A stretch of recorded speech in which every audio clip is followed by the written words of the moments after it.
L'année 2018 sera réussie si le gouvernement inclut l'éclairage public et l'aide à la rénovation d'éclairage public dans les contrats territoriaux de transition énergétique.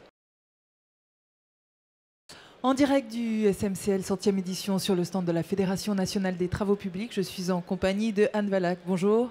Bonjour. Vous êtes déléguée générale du CERS. Alors, pour vous, 2018 sera réussi si on parvient à aller beaucoup plus loin et utiliser la lumière intelligente pour préserver l'environnement et ses ressources énergétiques. Est-ce que vous pouvez nous expliquer ça ?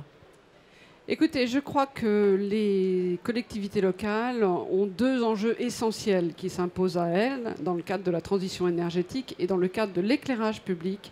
C'est de réduire leur consommation d'énergie et de réduire les nuisances lumineuses. Donc ce sont deux axes essentiels sur lesquels les entreprises de notre profession souhaitent les accompagner. Et on peut beaucoup réduire cette consommation d'énergie ? On est dans quel ordre à peu près ? Eh bien, les consommations, si vous voulez, les éclairages publics sont des installations qui datent en général entre 25 et 30 ans. Ça représente plus de 40% de la consommation d'électricité d'une commune.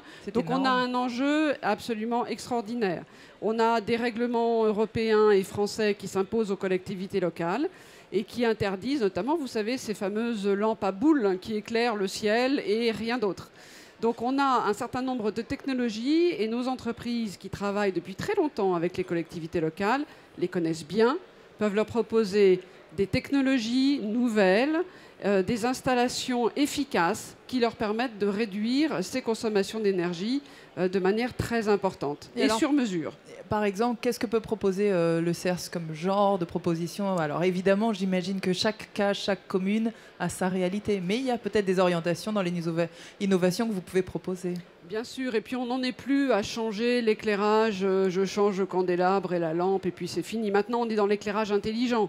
Donc on peut proposer aux communes, en fonction de sa taille, de ses besoins, de l'éclairage qui est dynamique dans le temps, c'est-à-dire que vous éclairez assez fortement dans les périodes de transition où les gens rentrent chez eux, par exemple, et puis au cœur de la nuit, vous diminuez la lumière, mais vous laissez cet éclairage de sécurité, qui est de la responsabilité du maire, et qui permet aux citoyens de garder la possibilité de se déplacer en toute sécurité au cœur de la nuit.